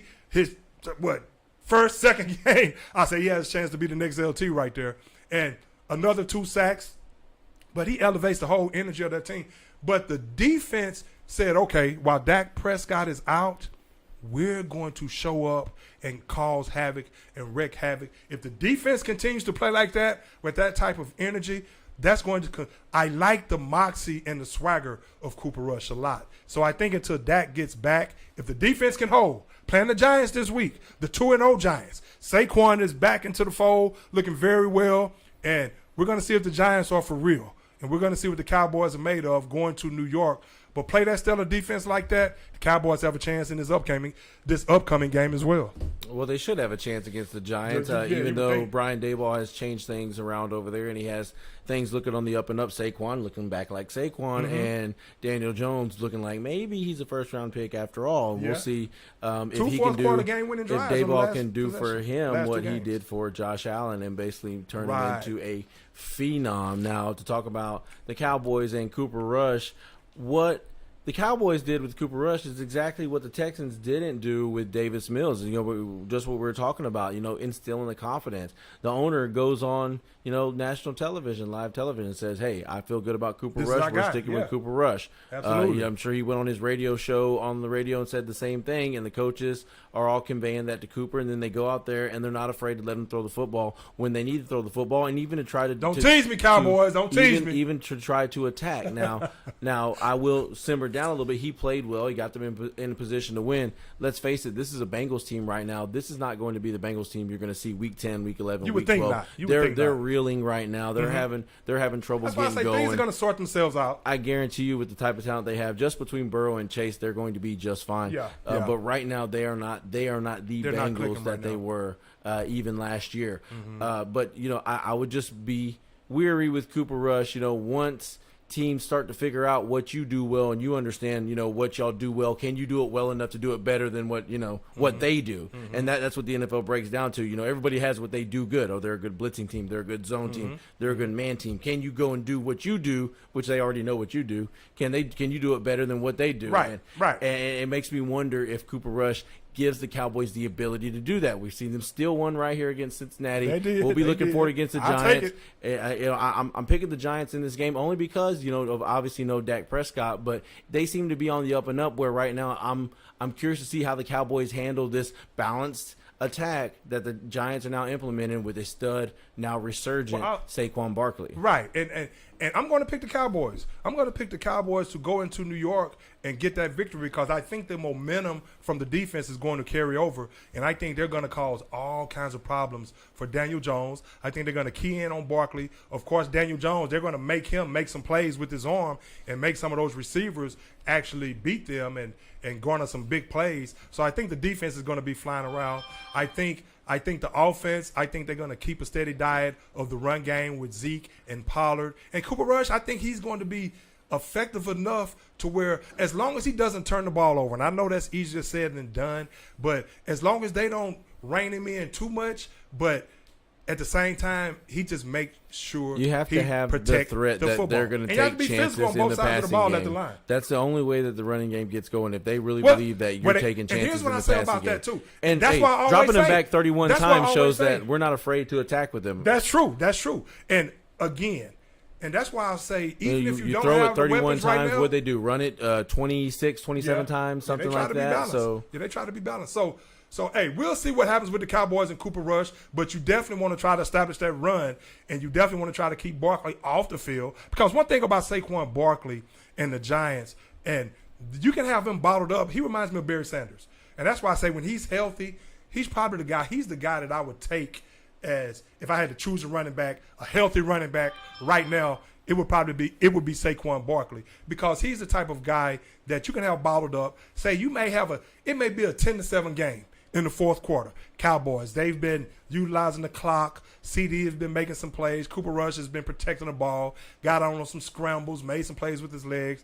Defense has been stellar for the most part. It could be 10-7 with 4 minutes left in the game, and Daniel Jones can either toss a screen pass to Saquon Barkley, no matter where they are on the field, or he can give him a handoff, and he could break the game wide open right there. That's how electric Saquon Barkley is. So the Cowboys, they have to make sure they limit the big play ability of Saquon Barkley. So we shall see, man. I'm looking forward to it. I'm going to pick my Cowboys in that game to go in and give the Giants their first loss. So we shall see. Hey, before I get your take on a couple of more NFL games, real quick, in the college football world, real quick, Georgia, of course, just going to talk about a few teams, just what they did.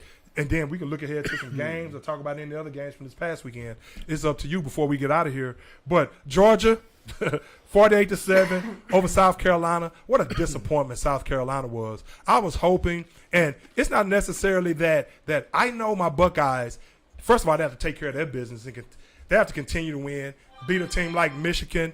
Michigan is looking great right now. The way Harbaugh has those guys playing, and the difference with Michigan this season, we know they're going to be physical. Before I talk about Georgia, since I went to Michigan real quick, and the thing about Michigan with Ohio State, and God damn, man, let me turn my phone down. Excuse me. But thing about Michigan is now they have some playmakers.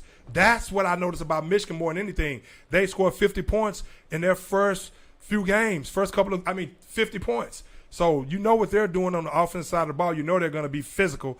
But now Harbaugh has, Blake Corum. He has some weapons now, not only in the return game, but he has weapons at his disposal on the field for McCarthy and these quarterbacks. So now they have that big playability to go along with that physical attack. So what I was saying was, as far as the Buckeyes, I watched Georgia in South Carolina, and even when I watched Alabama against UT got that victory against University of Texas at San Antonio. Bijan Robinson was Bijan Robinson. The Roadrunners. Yeah.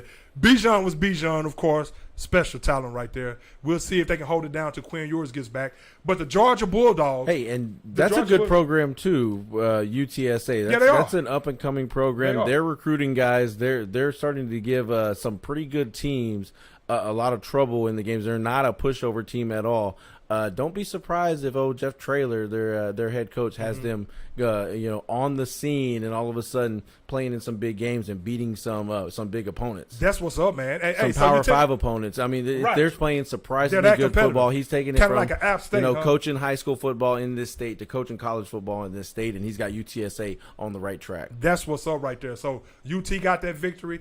Before I get back to Georgia, A&M got that victory. They look good. They got the ball to their playmakers. But what I was saying about Georgia and how it relates to Ohio State, when I watched them against South Carolina, Spencer Rattler was a disappointment. South Carolina was a disappointment. Sometimes I sit there and watch. Now, I want the Buckeyes, of course, and that's to the point I was making about them having to handle their own business first. But even when I watched Bama against UT, I'm saying to myself, go ahead and get Bama that loss. Go and get them that early loss. Because no matter if they're Bama or not, if they're chalking up losses, whether or not they should have lost or not, or whether or not they're the better team or not, they won't make it to the playoffs. So get them out of here, because they're going to have to face that tough SEC gauntlet. We all know that. But, of course, Bama is Bama, and they won that game. You saw what they did last week. Bryce Young, 55-0. So that's Bama. Georgia is just dominating folks in all facets of the game. Stetson Bennett is doing everything he can to elevate it. If he's not a draft pick, he's going to get a shot in the NFL, and he's going to be on an NFL roster just because what he can bring as a backup quarterback, if anything. But Georgia's clicking on all cylinders, and I'll sit there and watch the game when it starts like, okay, beat Georgia, beat Georgia. You know, like Georgia, love their talent, love their players, but I'm like, find a way to get them an L too. But didn't seem like that was going to happen. It doesn't seem like it's going to happen until they probably play somebody like Bama, and we'll even see if it happens then. Georgia is the real deal. So I want to get those teams out the way. I mean, you can't forget about Clemson. But Clemson is still going to be right there. A lot of people are not talking about Clemson, even myself, but Clemson is going to be right there in the mix. But Georgia, I love the way they utilize their tight end, who I said on this show months ago is the next Travis Kelce. Brock Bowers, he is the real deal. I like the way they utilize him. An athletic tight end, about 6'4", 6'5", can run. They use him in the run game, on reverses. They get him the ball in all different facets, and he is delivering. I love his big play ability as a tight end. So I love what Georgia's doing. The Washington Huskies, I mean, your boy Michael Penix Jr., us Buckeyes fans, if y'all remember him from a few years back when he was at Indiana before he blew out his knee, gave the Buckeyes all kinds of hell. Doing it with the Washington Huskies right now. Again, I mentioned A&M over the Hurricanes. USC, they're looking like the real deal. They might be vowing for a spot in that 14 playoff. USC is looking that good with Caleb Williams, Jordan Addison at wide receiver, Lincoln Riley calling the plays. But they just seem like they have a team that's rotted around their coaching staff and what the coaching staff is implementing, and they're believing in that system, and they're letting their talent talk for them. Ole Miss over Georgia Tech. Zach Evans doing this thing. I like the way your boy Kiffin, who tries to be like a Saban now. You see him at the end of the game now. They're up 42-0, 35-0.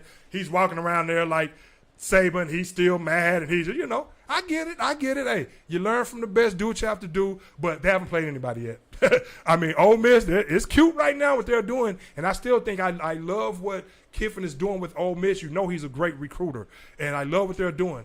But once he get into that SEC schedule, we'll see. LSU got a victory. Ole Miss, Penn State. Now we were talking about Penn State. Penn State dominated Auburn. So, of course, when I talk about my Buckeyes, and far as Penn State real quick, we talk about Michael Parsons.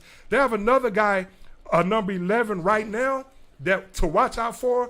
And you only wear number 11 at Penn State if you're that dude, a la LeVar Arrington, of course, Michael Parsons, and even the quarterback, your boy, it was a QB that wore that number a few years ago.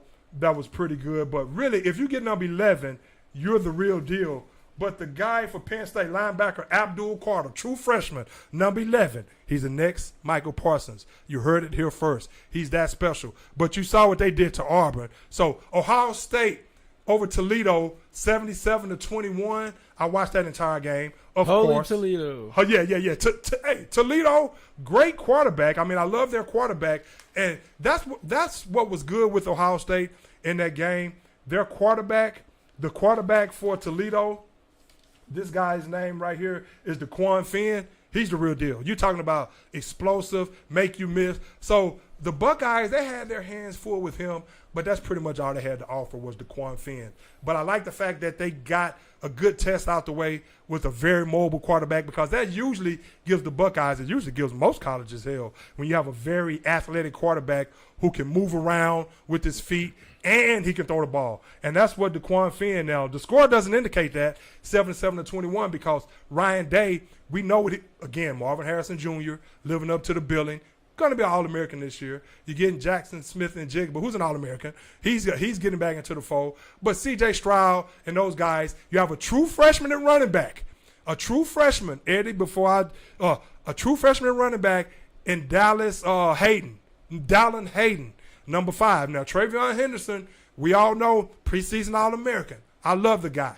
And like the commentator said the other night, and I was glad he pointed that out, because I've been saying this when thinking about Ohio State and how they can even be more explosive on the offensive side of the ball, even though they put up 77 points, is to actually feature Travion Henderson more. But what's going to happen? What's going to have to happen if you're Travion Henderson? And Mayan Williams, as great as you are, what's crazy is, Eddie, the third string running back, the true freshman, may be better than both of them. And he's going to have to see the field this season. He rushed for over 100 yards because Travion Henderson got banged up early on in the game. So he's the first running back for the Buckeyes this season to run for over 100 yards. Again, it was against Toledo, but he's special. He's special, and I do not throw that word around lightly. Number 5, Dallin Hayden for the Buckeyes. So, hey, Travion, if you want to reach that All-American status, hey, bro, you got to stay on the field because this freshman, Dallin Hayden, he's the real deal. So the Buckeyes threw the ball all around the yard. They were clicking on all cylinders. But again, once they get in, now they play Wisconsin this upcoming week. And I think we handle Wisconsin, but we have to be stout. We have to get the run game going and do what we do. But that's pretty much all I have for college football, man. You know I love college football. But anything else pro football before we get out of here? Before we get out of here, just to look ahead to a couple of the matchups next week, we're just going to touch on a couple of them. You know, the Rams are going to play a big game in Arizona against the Cardinals. That's a big divisional matchup. You've got big divisional matchups in the NFC East between the Cowboys and the Giants that we got into a little bit earlier. The Eagles playing the Commanders, where we're going to get another look at Jalen Hurts, who, my gosh, he looks like a guy who has worked his way from being, you know, a fringe NFL quarterback to being a legitimate superstar. And the way he played last night was indicative of a guy who could have an MVP under his belt Eddie, one day. Eddie.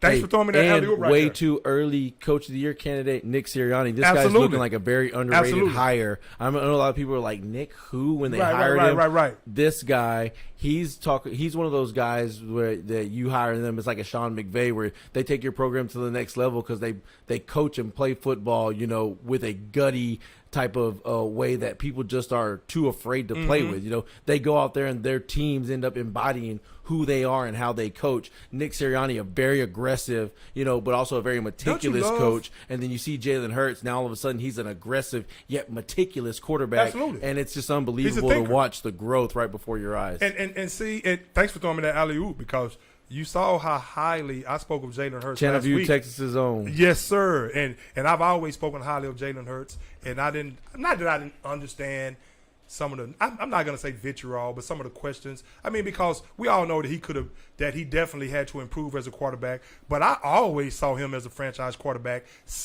now he was a second-round pick. So a lot of that was people thinking, you know, subconsciously that, okay, well, he wasn't the top 3 pick in the draft, and they thought the guy was going to be Carson Wentz. But as soon as they gave the reins to Jalen Hurts, I knew he was a franchise quarterback. And the way he works, played under Nick Saban, played under Lincoln Riley, has gotten better each year. You saw what he did. You saw what he was able to do with the Oklahoma Sooners that last season he played in college as far as throwing the football and learning from the tutelage of Lincoln Riley. But the reason I was so high on him moving forward was, for one, and I repeat what I said last week. For one, and it proved last night. Again, I said last week, okay, there's only one game. Now that's 2 games. And you see what he's doing thus far. And I think he's here to stay as far as being a superstar caliber quarterback.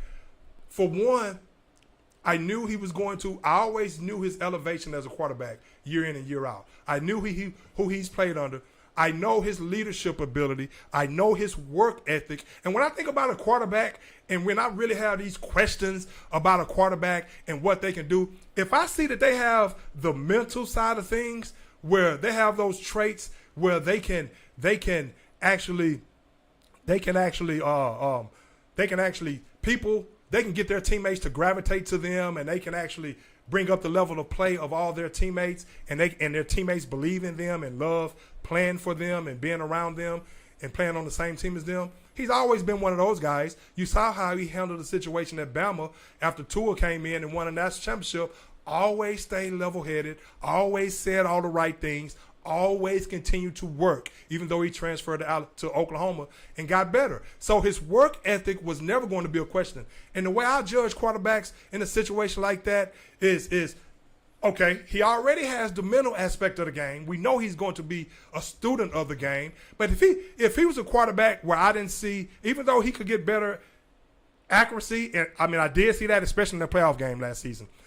even though it was obvious that his accuracy could get better more consistently, my thing is he has the arm talent. First thing I look at is, do you have the arm talent? Because you have the arm talent to go along with the mental approach and the ability to want to work and want to learn. The only thing that would have concerned me more than anything is if he couldn't make the throws. Not that he wasn't making certain throws more consistently, but the fact that I knew he was working on his game. Now he's fitting the ball in the tight windows. The game is slowing down. He's understanding where his receivers are going to be. His anticipation is better. I mean, he's more accurate with the football. He's taking the big shots, and he can beat you with the long ball.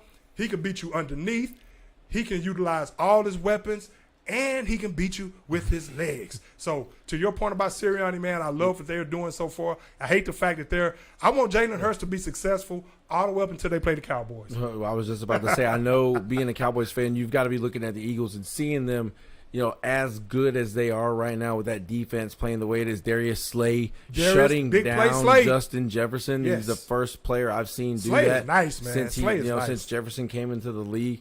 The Eagles are looking like the team to beat in that division, and Jalen Hurts is looking like a guy that I guarantee you several other general managers around the league are kicking themselves for passing on and not having the patience to understand that this is a guy that knows how to go through a process. He went through a process through his whole transfer issue in NCAA. He humbled himself when he did that.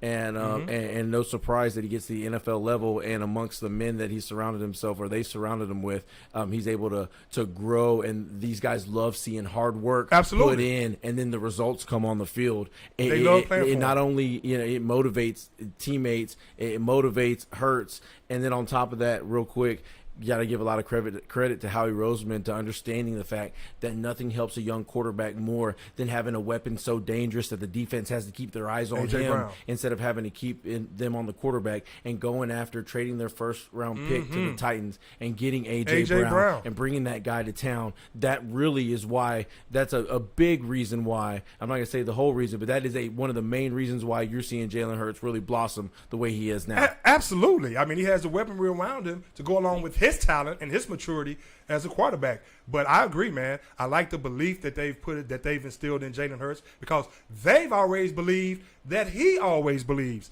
and they know how he works on this game, and they know they did their homework in assessing the situation with A.J. Brown, realizing, I'm sure they probably actually went to Jalen Hurts and asked his thoughts about A.J. Brown, and they're great friends. Graduated high school the same year. So again, all the players love playing with him and playing around him and playing for him, and they believe that he's going to always have them in the game, or give them a chance if they're not in the game to get back into the game because of his talent and his competitive spirit. Now, quick, one more before we go. Just want to note the Packers will be taking on the Buccaneers going into Tampa. This could be – let's touch on that. This could be depending on where these teams meet up, if they do meet up in the playoffs, could this be the last chance you look at one of the great battles or great quarterback rivalries in history, Aaron Rodgers and Tom Brady? Could Sunday be the last time you see them two on the field the same time? So I think it will be unless they meet in the playoffs. I guarantee you that one is one you need to tune into, because I think both of them are going to Mike Evans suspended for one game. Both of them are going to have a little frustrated that Lattimore was locking him down. they have a history. They have. But when he sparked his team, I think both those took the life quarterbacks out of the Saints, are going to bring a little bit more to the table in this game in particular. That's interesting, bro. Hey, that's interesting, and I'm looking forward to that game. The Bucs, of course, the Saints and the Bucs last week. The Bucs are 2-0. Brady is doing just enough right now, but that's stellar defense in Tampa. But the Saints always find a way to frustrate Brady, and Brady did what he had to do to escalate some things and ignite some things, and he got his boy to come vouch for him over there. Got suspended, and of course, we all know what happened after that with the Saints in that game. That vaunted Dennis Allen defense that has the Brady rules. Brady found a way to cerebrally find a way to get his team over the hump in that game and get them that victory. Let's get out of New Orleans, because the damn Saints, they always play me very tough, but they got the victory. Hey, and now they're without, against your boys, against Green Bay, now they're without Mike Evans, who's appealing that suspension. Not going to work. I'm sure that's going to be upheld, but he won't be there. Godwin is injured, but Brady will still find a way to keep them in the game. It'll be interesting to see how they go about generating plays in the passing game. Look for Brashad Perriman to have a really big game, as he's probably going to be showcased, being that he is going to be their probably their top target. Outside Who of caught that touchdown this past week. Yeah, hey, there it is. Also, hey, Eddie, real quick, go ahead. I wanted to add, and I lost my train of thought there. Oh, yeah, the Lions. If the Lions can beat the Vikings this Sunday, they'll be playing in Minnesota, they may very well find themselves sitting all alone in first place if the Packers fall to the Buccaneers. I like that for Dan Campbell, man. I really do. I really root for the guy. And maybe the AFC North could be turned on its head now with the Lions up at the top end, and then every team essentially below them. With After the Packers week 3, of course. After week 3. But still. It's not what you would say you expected right out of the gate. Absolutely. And that's why I said at the start of the show, things are going to start unfold. I mean, right now, first couple of weeks, first 2-3 weeks, expect the unexpected in a lot of these games. That's why you see some of these comebacks.